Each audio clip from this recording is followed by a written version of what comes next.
Are you familiar with any of these business models? Direct selling, multi-level marketing, or network marketing? What do you know about these companies? You ever been involved in any of them? Have you ever been a customer of any of them? Have you ever been approached to represent any of them?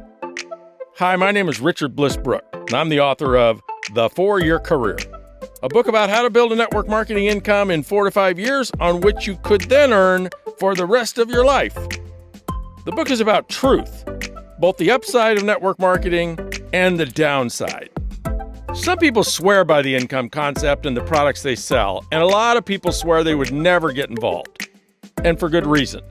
Many people who've attempted to build a team have done so misrepresenting the products or opportunity, or by insisting their friends should join them, even if they didn't want to.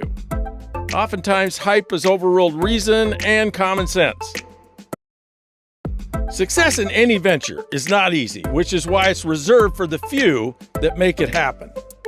In this video, we recorded an interview I did in 2019 with Bob Proctor in his studios in Toronto on why network marketing. Bob has been a prosperity coach and success ambassador for over 60 years.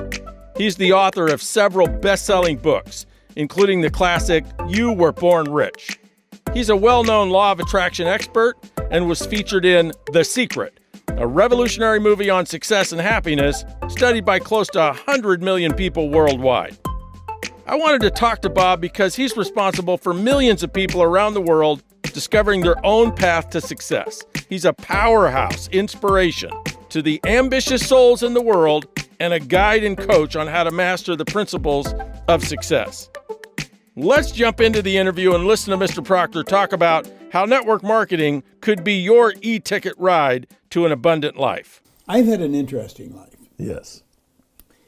Up until I was 26, I was struggling. I was a kid that wouldn't listen to anybody, and I struggled. And I dropped out of school after a couple of months high school. I think they asked me to leave. and I just took any job I could get. So I worked in factories, and then I went into the Navy. And I was sitting in a fire hall in a suburb of Toronto when a man gave me this book. This is Napoleon Hill's book, Think and Grow Rich. I was struggling. He gave me the book, and he said, if you'll do exactly what I tell you, you can have anything you want. My life changed just like that. My income went from $4,000 a year to over $1 million a year in a relatively short period of time. And I did it cleaning offices, washing floors. If you know how to earn money, money will never bother you. Most people don't know how to earn it. School doesn't teach us. At any rate, I knew where the money was. But one day I thought, I'm not being very responsible. And I started to think, how the heck did this happen? I wanted to find out, why did I change? How did I change? Like, how did this happen? So did you use the principles in Think and Grow Rich to launch that business and make it successful? I did, but I didn't understand that's what I was doing. See, there wasn't one answer. There was a series of answers. It took me 9.5 years. And when I finally got the dots to connect, all I wanted to do was teach it. If you had asked me what I was doing, I would have said I'm cleaning offices. Cleaning offices, Richard, was almost incidental to what I was doing. I could have been selling siding for houses or windows or cars. It wouldn't have mattered what I was doing. I had all the people that were working with me studying the material that I was studying. It was Earl Nightingale's material, Lead the Field. So do you see, if somebody were complaining about their mortgage, I'd say, well, I'll pay your mortgage. You know? If they wanted to buy a new car, I said, I'll get you a new car. I was just going to show them how to earn some extra money. And that would pay their mortgage or get their car. Right. So I was really helping people get what they wanted. And I had them studying this material that I was studying. Because I think Earl Nightingale's material was probably the best there is. And one day, I was holding a sales meeting early in the morning. I was working in the office in Toronto at the time. And I had everybody listening to Earl Nightingale's Strangest Secret record. And when it was over, pardon me, I said, I would love to meet him. And one of the salesmen said, no, you wouldn't. If you wanted to meet him, you go and meet him. I thought, something, he's right. He's right.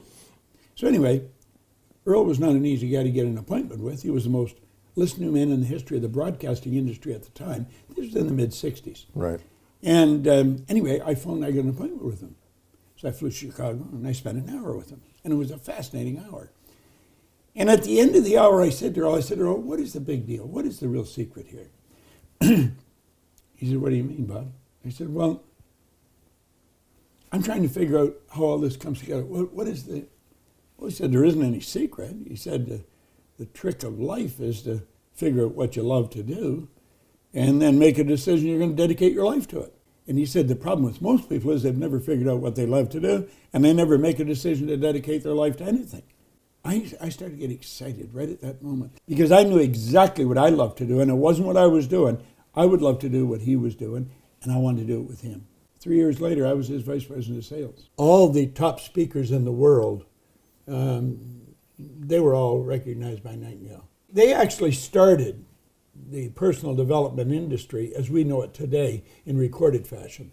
And I went to work for them. I worked there 5 years, and then I set out and I decided, I remember taking a pen in my pocket, and I said, I'm going to build a company that operates all over the world, which we've done. You have. You've written 6 books? Well, I've written half a dozen books, but I'm not into writing books. I'm into more to writing programs. Right. You see, there's all kinds of people writing books. What people have to get, they have to gain an understanding of the information that's in the book, and then they have to apply it. And so you could have a very handsome library and still be losing. You can go all the way through school, graduate from Oxford, Stanford, and still be losing. Look at the number of people that are graduating from university, and they can't even pay the debt that they run into so they could go to school.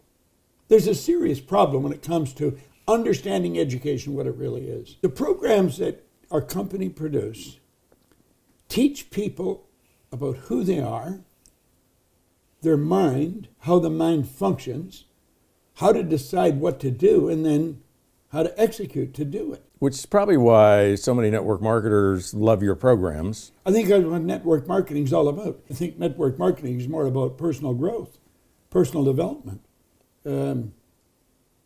personal transformation. And I think the network marketing aspect of it just gives it legitimacy. It turns it into a profession. When's the first time somebody ever maybe tried to interest you in being a distributor or told you about the model? You know, I can remember it very clearly, Richard. It was around 1961, maybe early 62. He was a distributor with Amway. Wow.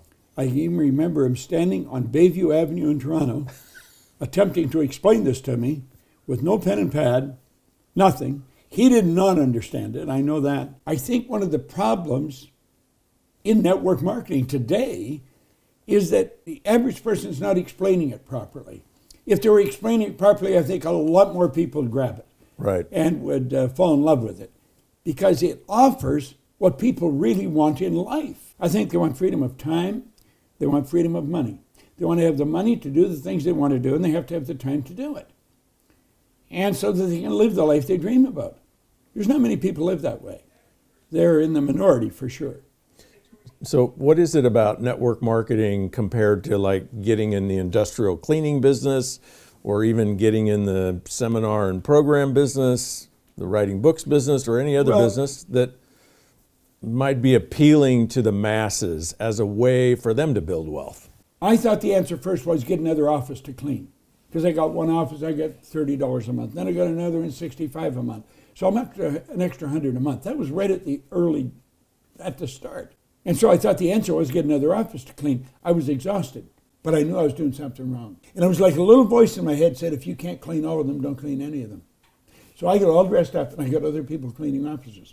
I had them cleaning offices in different places in the city and then in another city and another city and another city. So I had multiple sources of income. I had thousands of people out there working and I was getting a piece of the action from all of them. But they weren't. Right. That's the difference in network marketing. Every person in network marketing would be in the position I was in owning that cleaning company. Now, I've never thought of this that way before until you brought that up. But that's exactly what it was. So each one of them would have the opportunity to build a team of people that were cleaning offices, but they didn't have that opportunity. Mm-hmm.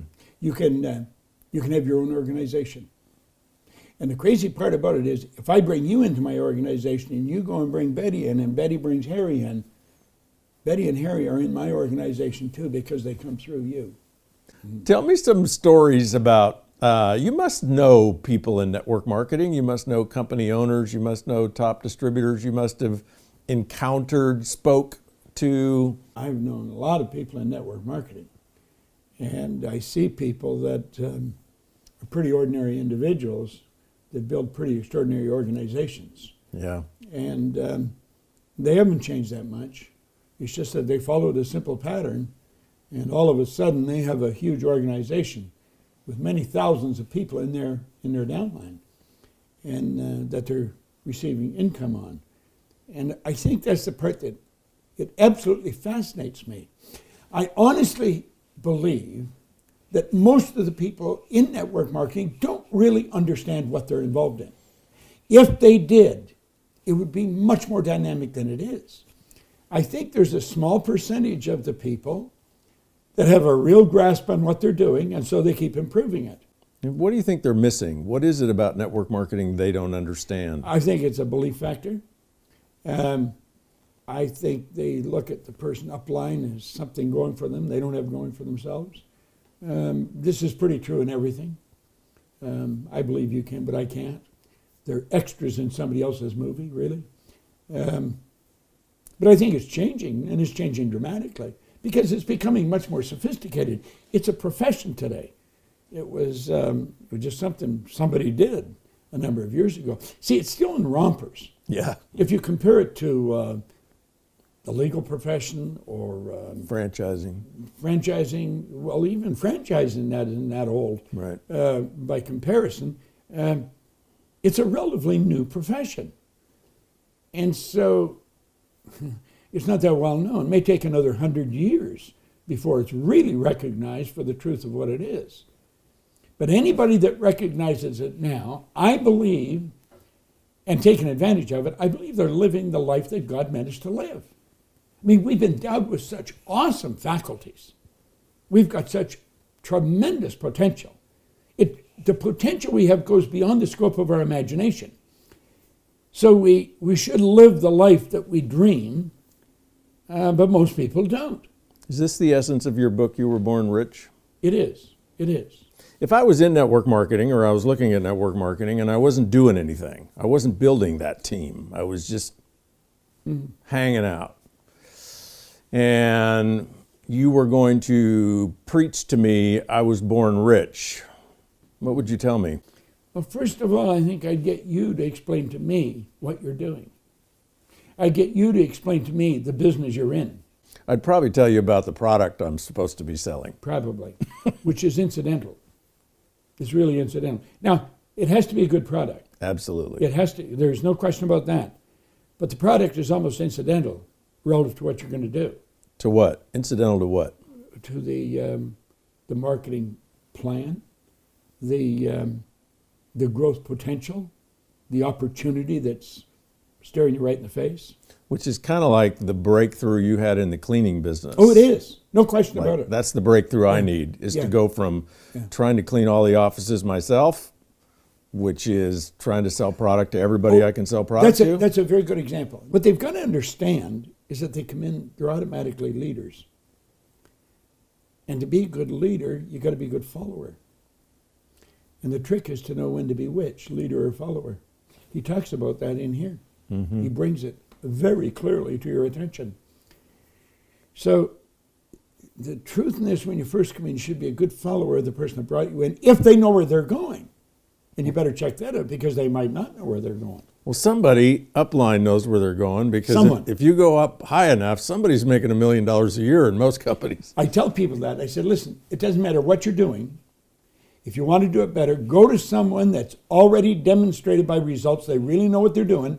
Find out what they're doing, then do exactly what they tell you. The one thing I found out is that successful people share their success. Right. And if they don't, they're really not successful. They're having short-term win. Listen carefully to them, and then go and do exactly what they tell you. Don't try and add anything to it, and don't try and take anything away from it. So you were in some gold there, talking about the big epiphany, the breakthrough you had in the cleaning business was, instead of trying to clean all the offices yourself, You went to people and said, you want to learn how to pay your mortgage, you want to buy a new car, I'll show you how. And you recruited them Absolutely. into the cleaning business. That's exactly what I did. And that's how you grew to a global company. Yeah. So I'm a distributor in network marketing. And the biggest challenge that I see, Bob, with distributors is they love the product so much, and the product's so tangible, it's so easy to talk about, that they try to clean all the offices themselves. Versus that the piece that I want you to drill down on is that piece where you saw yourself as having an opportunity you could share with other people. And the way you shared it was by asking them what they wanted. Part of the presentation is finding out what the other person wants. You see, I'm not interested in telling you anything about what I'm doing, how well I'm doing it, what I've got or what I haven't got, until I find out what you really want. And how do you find out what I want? By asking you questions. And then when I'm But answering, I have to go further. I have to Yep. go further than that. And I don't only have to ask you questions. I got to get interested in you. One of the biggest things I learned last year: don't listen to hear, listen to understand. When you talk to a person, you've got to listen to understand where they're coming from. We listen to hear so we can answer. If I understand where you're coming from, and I really listen carefully, I'm going to know how I can help you if I can. Maybe I can't.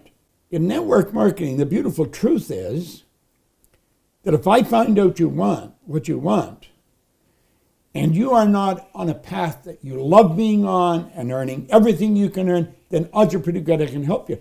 I was talking to a doctor one day, and he was telling me in Phoenix, he was telling me he was going to quit the profession. I said, why are you going to quit? Well, he said, you've got to put in more time to earn less money. But I said, why did you become a doctor? Well, he said, because I love it. Well, I said, what difference would it make if you're earning any money, if you're doing what you love to do? You see, the important thing in life is spend your days doing what you love. I said, you've made a critical error in life, or someone has made one and you believe them. You think you go to work to earn money. That is not the truth. You provide service to earn money. And that's what network marketers do. They provide service. And I told this doctor, if you weren't earning anything as a doctor, if you're doing what you love, how can you beat that? You can earn the money doing something else. You could earn it doing network marketing. And I think that's why so many doctors are in network marketing today. you'd make a really good network marketer. I think I would. I know very well I would. You know, one of the things you told Kimmy and I when we were here in November, we were talking about your career, which is global impact and really a world-renowned impact that you've had on millions of people in your career. And you do very well financially. Mm-hmm. And you told us, if you had it to do over again, you might do network marketing. Oh, I would. If I was to start all over again? Yeah. No question about it. That's what I would do. I would be in the same business I'm in now. I'd be in personal development, and I could build a much larger income. Now, I earn a very large income, and I don't want a bigger house. I'm in the house I'll probably die in.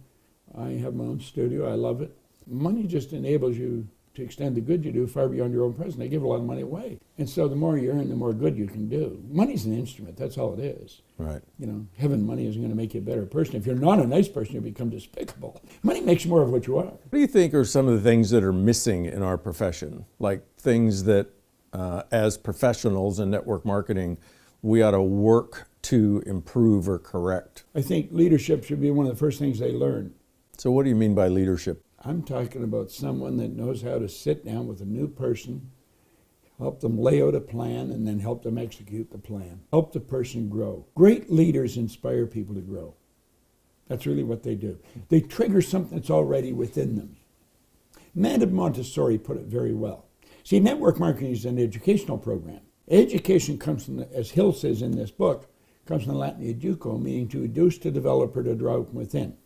Madame Montessori said, we send kids to school, we treat them like they're an empty cup, and we expect the school to fill the cup. Because that's not the way it is. Right. She said, when we send the child to school, if we want to use the cup is already full. The teacher should show them how to get what's in the cup out of the cup. We have been blessed by a very generous God with more potential than we'll ever use in our lifetime. I think the great leader helps a person understand that, and then helps them understand what they have to do to start drawing that out. That's what the network marketing profession needs more of. There's too many people coming in and not going anywhere in the business. Too many people get in the business, but they just don't see the opportunity to build that team. Well, they might see the opportunity, but they don't believe they can execute it. So what would you tell that person? I'd want to find out where you're coming from. Right. I'd ask you questions. I'd ask you a lot of questions before I really start to give you any kind of direction. And if I take the time to do that, knowing that you've got genius locked up within you, I don't care what your results are like, then I can start to lead you. I can promise you the moon, and then I can show you how to deliver it. But it's you that's going to have to go and get it. I can't get it for you. I was taught our belief system, and this is something I struggled with for a long time, because I started to study the Bible, the Bhagavad Gita, the Quran, the Torah. I get into all the religious books, and I get into all the books in psychology, because I understood the trick was belief. I was winning because I started to believe I could win. And Vanderwall, who is my mentor, he said our belief system is based upon a reevaluation of something. And frequently, if we reevaluate a situation, our belief about that situation will change. I started to think about it. I had been reevaluating who I was all my life.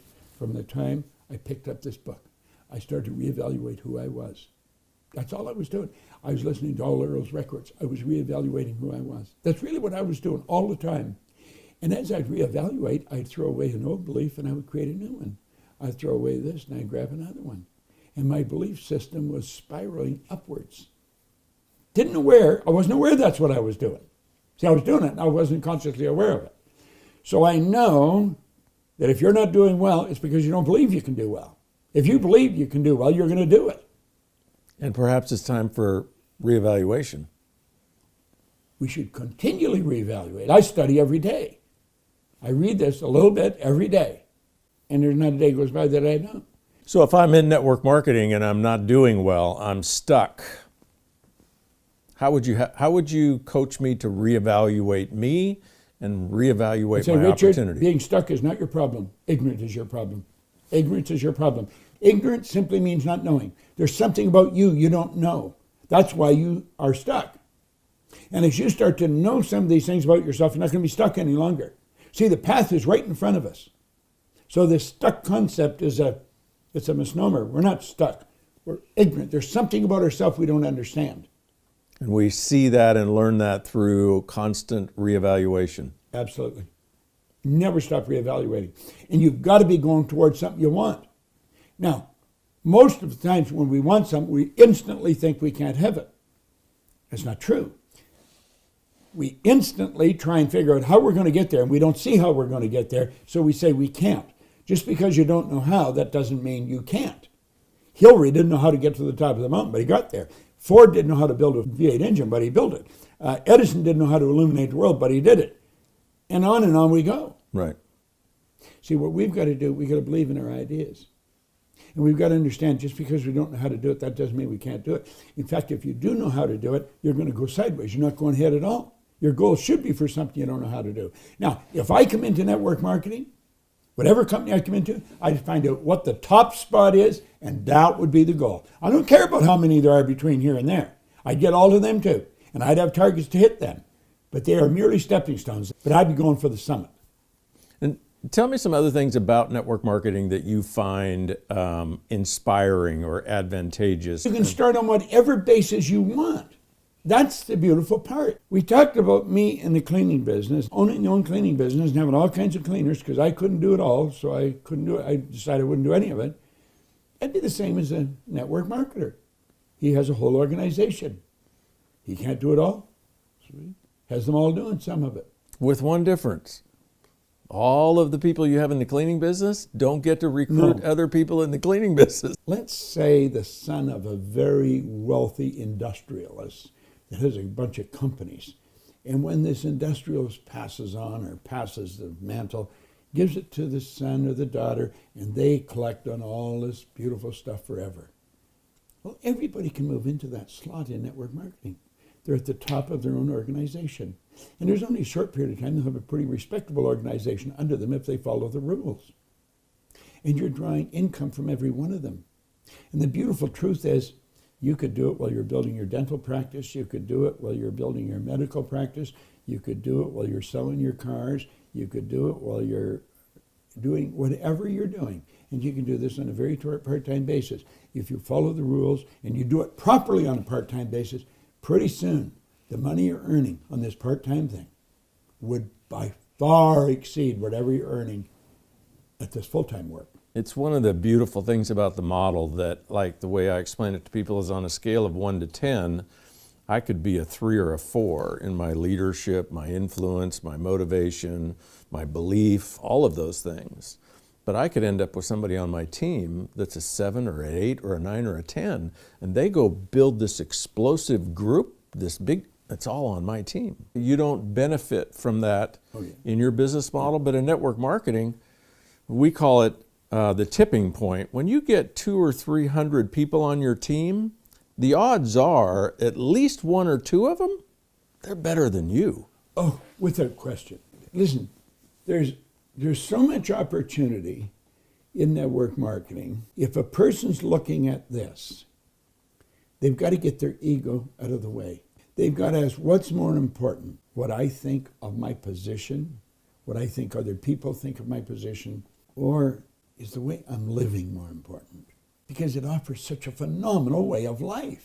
I think the only reason people don't do it is because they're misguided. They don't understand. And they don't really get the proper message. When they get the proper message, away they go. Like, I know lawyers that are earning millions of dollars as network marketers. They didn't do it as lawyers. In fact, they didn't even like being lawyers. And if a person's looking and they're not really happy with how they're living, they want to take a real serious look at this, because what else can you do where you absolutely love it and you got more money coming in than you can spend?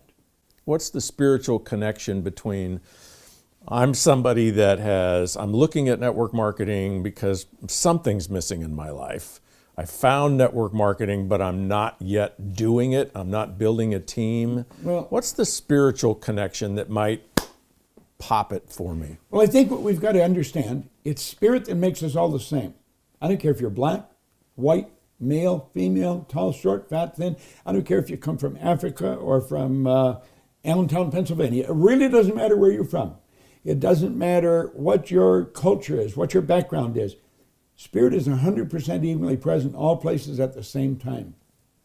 We are all spiritual expressions. We've been blessed with talent and abilities and faculties beyond the scope of our imagination. We haven't even scratched what we're capable of doing. I believe that network marketing as a profession helps people understand that better, helps bring that to the surface, help people really take a look at who they are, what they are, and what they're capable of doing. Beautiful. Thank you, sir. You're a huge gift to mankind and Thank the you, network Richard. marketing profession. I've enjoyed it. Yeah, Thank you. Me too. I could have asked Bob Proctor questions for a week. His wisdom runs deep, and I believe it's useful that a man such as him has such profound things to say about our profession, and you can tell he believes what he says. He actually did tell me if I had to do it all over again, I would choose network marketing as my career, and we can quote him on that. If you ever create the opportunity to be in any of the Proctor Gallagher events or programs, do so. It may be the best investment you ever make. Thanks for listening.